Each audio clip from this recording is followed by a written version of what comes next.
South Park co-creator Matt Stone said making Team America World Police was, quote, the worst time of his life, and it's very easy to see why. Team America World Police turns 20 years old this week, so here are some things I bet you never knew about it. The story behind Team America starts in the UK in 1965 when Jerry and Sylvia Anderson created Thunderbirds, an action science fiction series for children that starred marionette puppets. The show became an international success that spawned 2 movies and decades of reruns. So across the world in Colorado, South Park co-creator Trey Parker first watched Thunderbirds when he was a kid. He wasn't exactly a fan, saying it didn't hold his attention because the dialogue was so slow and it took itself too seriously. But a few decades later, he and his creative partner Matt Stone rediscovered this campy old show and thought it would be ripe for some updating. And despite the fact that after they made the South Park movie, they vowed to never make another film, the idea of doing a Thunderbirds film was just too juicy to give up. So in the early 2000s, they inquired about the rights to Thunderbirds, only to find out that Star Trek actor and director Jonathan Frakes was developing it into a film. They thought that guy is making a puppet movie, but as it turns out, Frakes was adapting it into live action. So with Thunderbirds off the table, Stone and Parker, alongside their frequent South Park collaborator Pam Brady, started developing their own puppet action movie. Parker and Stone brought the idea to Paramount and its parent company Viacom, who had produced the South Park film, and some of the studio execs were very skeptical. They were confused why it had to be puppets and concerned that an R-rated puppet movie wouldn't make money at the box office. But Troy Parker reminded them that the same thing was said about South Park, which was a big hit. The guys found 2 champions in producer Scott Rudden, who produced the South Park movie, and Tom Freston, the co-president of Viacom, who wanted Paramount to make more low-budget films for young people. So Paramount puts the movie into development, announcing the project in October 2002. Parker, Stone, and Brady then spent 2 years working on the script. Stone called it an homage to Jerry Anderson, but it was also heavily influenced by self-serious action movies and historical dramas, including Alien, Top Gun, SWAT, Pearl Harbor, Megaforce, and basically anything by Jerry Bruckheimer. They also looked to Joseph Campbell to help shape their archetypal characters, and during the writing process, the US went to war in Iraq, and Pam Brady says the movie specifically parodies all of the actors and their response to the war, because she was annoyed by how much real-world media attention was being given to celebrity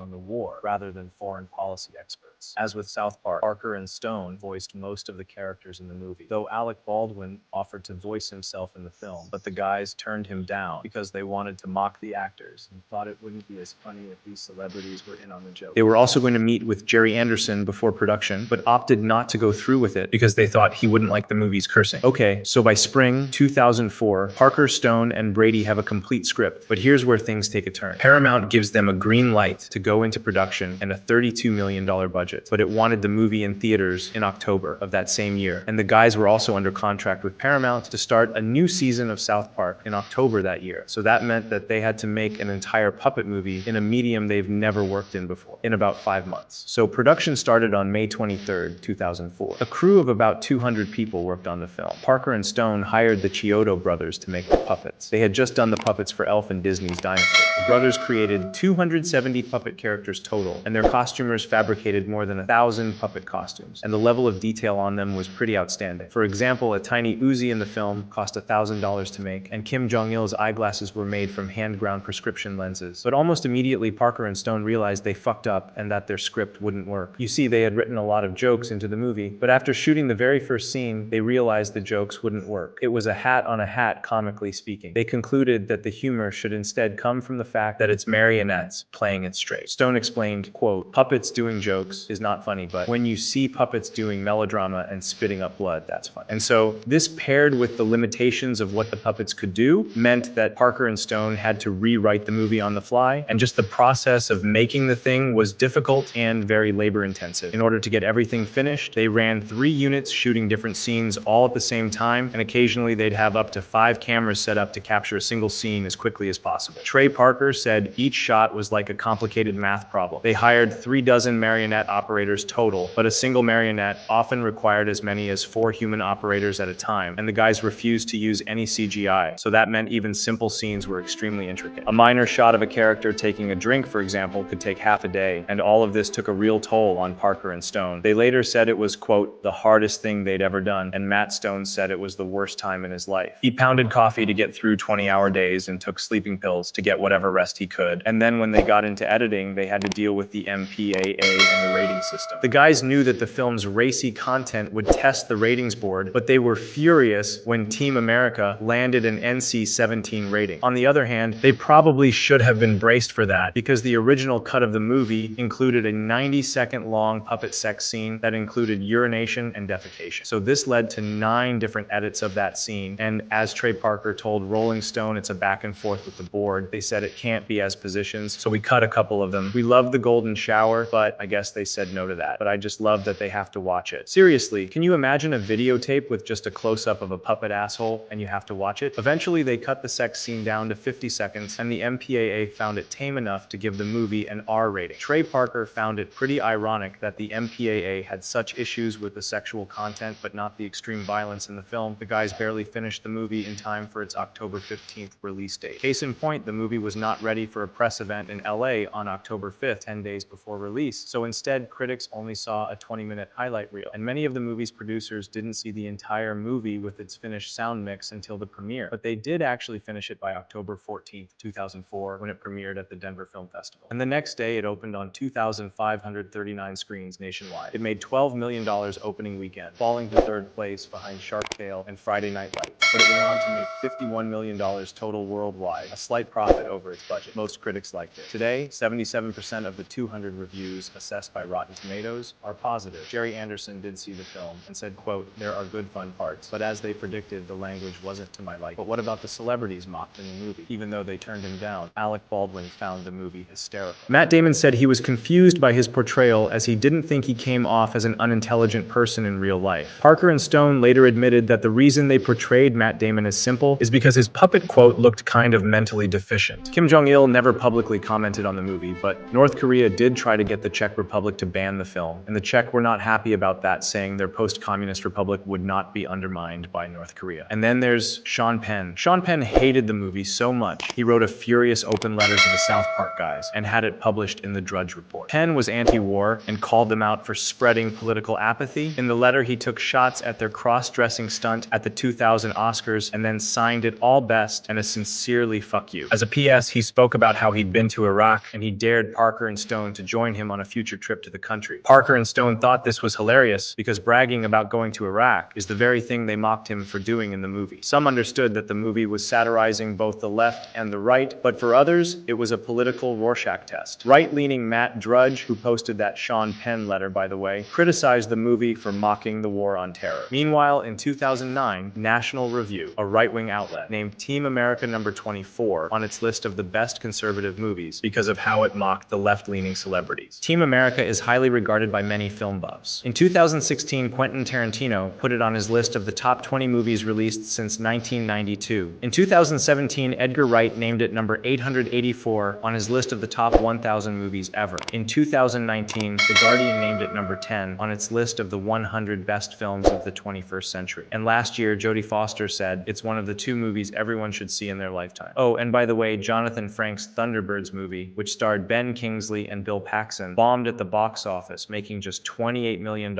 against a $57 million budget.